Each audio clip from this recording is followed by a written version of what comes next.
তো তোমরা দেখছো WP motivation YouTube channel. WP motivation YouTube চ্যানেলের পক্ষ থেকে প্রত্যেককে স্বাগত জানাই বন্ধুরা। তো আমি অরিজিৎ দা। তো আজকে তোমাদের কি বিষয়ে ভিডিও করতে চলেছি, তোমরা টাইটেল এবং থাম্বনেল দেখেই কিন্তু অবগত হয়ে গেছো তোমাদের কি বিষয়ে কিন্তু আজকে ভিডিও করতে চলেছি। তো আজকের ভিডিওটা কোনো আপডেট নয়, আজকের ভিডিওটা তোমাদের যারা ডব্লিউপির অ্যাসপিরেন্ট রয়েছে প্রত্যেকের জন্য খুবই খুবই গুরুত্বপূর্ণ কিন্তু একটি ভিডিও হতে চলেছে। তো প্রত্যেক জনার স্বার্থে, ঠিক আছে, তোমাদেরকে এই ভিডিওটা যত গ্রুপ রয়েছে সেই গ্রুপে বেশি বেশি করে কিন্তু শেয়ার করবে, ফেসবুক, হোয়াটসঅ্যাপ, টেলিগ্রামে, যাতে সমস্ত যারা ডব্লিউপি অ্যাসপিরেন্ট রয়েছে প্রত্যেকের কাছে এই বার্তাটি পৌঁছে যায়।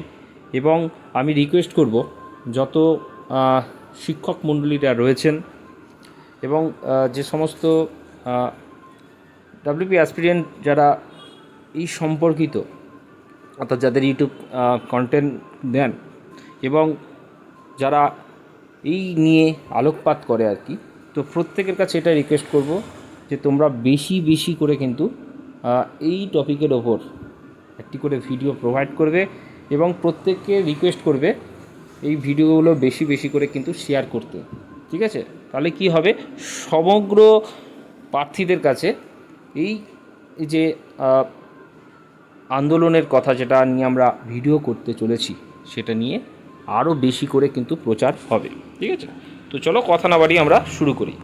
তো তোমরা জানো যে অনেক দিন হয়ে গেল, অনেক দিন যাবৎ ডাব্লিউপির যে সমস্ত রিক্রুটমেন্টগুলো চলছে, ঠিক আছে, ডাব্লিউপি কনস্টেবল যেটা 12,000 প্রায়, ঠিক আছে, তোমরা জানো যে ফেব্রুয়ারি মাসে তোমাদের কিন্তু ইন্টারভিউ কিন্তু কমপ্লিট হয়ে গেছে। দেখতে দেখতে প্রায় আজকে 6 মাস হতে চললো, তার কোনো রেজাল্টের কোনো সদুত্তর তোমরা কিন্তু পাচ্ছ না। পিআরবি বোর্ডে ডেপুটেশন দেওয়া হলেও সেখানেও কোনো রকম সদুত্তর বা কোনো কিছু কিন্তু আমরা পাচ্ছি না, ঠিক আছে? আমাদের প্রেস কনফারেন্সে যতবার আমরা শুনছি যে তাড়াতাড়ি হবে, অতি শীঘ্রই হবে, কিন্তু তার যে ফলপ্রসূ সেটা কিন্তু এখনও পর্যন্ত আমরা কিন্তু দেখতে পাচ্ছি না। তো যাতে এই সমস্ত প্রার্থীদের বঞ্চিত না হতে হয়, যাতে তোমাদের নিজেদের অধিকার তোমাদের কিন্তু নিজেদের ছিনিয়ে নিতে হবে, তার জন্যই কিন্তু আগামী 17ই আগস্ট কলকাতার রাজপথে কিন্তু একটি মহা মিছিলের কিন্তু আয়োজন করা হয়েছে, ঠিক আছে? রেজাল্ট দাও, ভবিষ্যৎ বাঁচাও, আমাদের পরিশ্রমের মূল্য দাও, কনস্টেবলের ফাইনাল মেরিট লিস্টের জন্য মহা মিছিলের কিন্তু আয়োজন করা হয়েছে। শুধুমাত্র যে ডাব্লিউপি কনস্টেবল বলে নয়, আমরা দেখতে পাচ্ছি কেপিএসআই 2023 সালের রিক্রুটমেন্ট এখনও পর্যন্ত সেটা কিন্তু কমপ্লিট করে উঠতে পারেনি। তার মেন্সেরও অনেক দিন হয়ে গেল, তারও কিন্তু রেজাল্ট এখনও কিন্তু প্রকাশিত করা হয়নি। মাত্র 309টা একটা ভ্যাকান্সি রয়েছে, তাতেই যদি 4 বছর একটা রিক্রুটমেন্ট চলতে লাগে তাহলে কি করে হবে? যুব সমাজকে কিন্তু আজকে পুরো অন্ধকারময় করে রেখেছে, যুব সমাজকে পুরো একদম জগৎ থেকে বিচ্ছিন্ন করে রাখা হয়েছে। এইভাবে কিন্তু তোমাদের চলতে পারে না। তার জন্য সরকারেরকে এই জিনিসটার ওপর বেশি বেশি করে আলোকপাত করতে হবে তোমাদের নিজেদেরকে।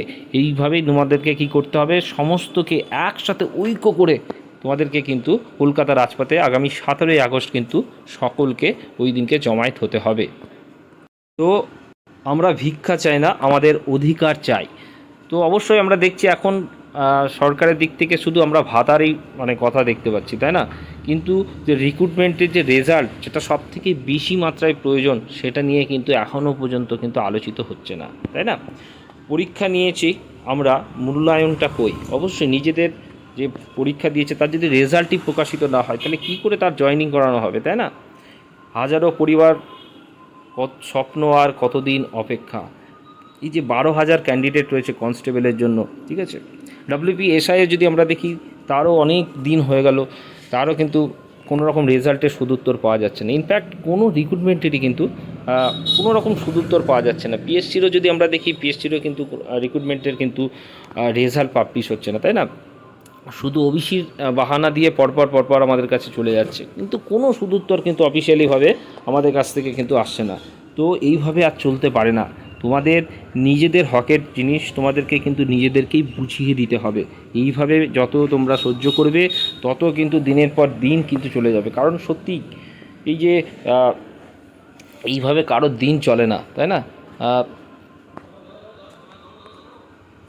অনেক গরিব ঘরের ছেলে রয়েছে, তাদের এইভাবে এইটা দেখেই তাদের জীবনযাপন নির্ভর করবে, তাই না?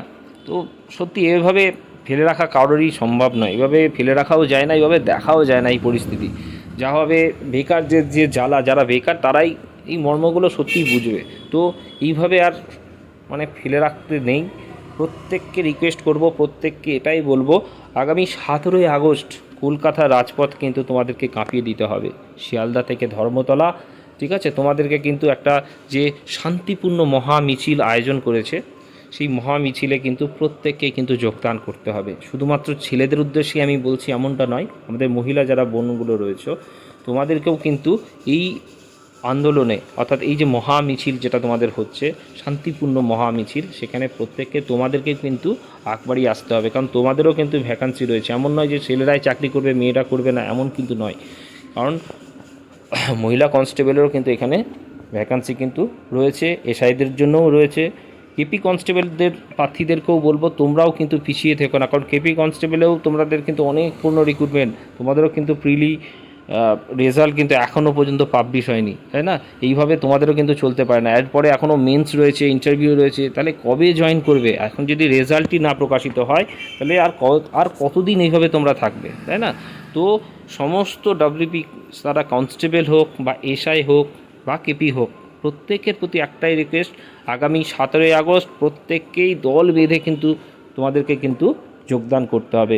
উত্তরবঙ্গের যারা ছেলে রয়েছে তোমাদেরকে বলে এখন থেকেই তোমরা কিন্তু, কারণ তোমাদের অনেক দূর থেকে আসতে হয়, তো অবশ্যই তোমরা কিন্তু টিকিট বুক করে রেখো, ঠিক আছে? তোমাদের কিন্তু আগামী 17ই আগস্ট বেশি করে কিন্তু আসতে হবে, এটুকুই তোমাদের বলবো। আর যারা শিক্ষক মণ্ডলীরা যারা রয়েছেন, অবশ্যই চিরঞ্জিত স্যার, ঠিক আছে, মনোরঞ্জন স্যার, প্রত্যেকে যাদের নাম নিচ্ছি না ওনাদের জন্য আমি ক্ষমা প্রার্থী, ঠিক আছে? তবুও বলবো যে আপনারা প্রত্যেককেই এই আন্দোলনে আসুন, এবং আপনার যারা স্টুডেন্ট রয়েছে ওনাদেরকেও বলুন যে বেশি বেশি করে কিন্তু যেন এই আন্দোলনে যোগদান করে, এবং প্রত্যেক কন্টেনার ভাইদেরকে বা বোন যারা রয়েছে তাদেরকেও বলবো এই টপিকের ওপর বেশি বেশি করে কিন্তু ভিডিও করুন। ফিরোজ স্যারকেও বলবো, ওনার নামটা আমার খুব, উনি ভালো মানুষ একজন, তো ওনার নামটা আমার বলতে ভুল হয়ে গেছিলো, সরি তার জন্য। তো ফিরোজ স্যারকেও বলবো যে আপনিও অবশ্যই, আপনার অনেক একাডেমি রয়েছে, প্রত্যেক স্টুডেন্টকে রিকোয়েস্ট করুন সেই দিনকে যেন বেশি বেশি করে কিন্তু এই আন্দোলনে সকলে যোগদান করে, এবং অবশ্যই শান্তিপূর্ণভাবে কলকাতা রাজপথ যেন সেদিনকে কাঁপানো হয়, এইটাই আমার রিকোয়েস্ট। চলো ভিডিওটা বেশি করে শেয়ার করবে, এটাই আমার অনুরোধ। প্রত্যেককে ভালো থাকবে, সুস্থ থাকবে।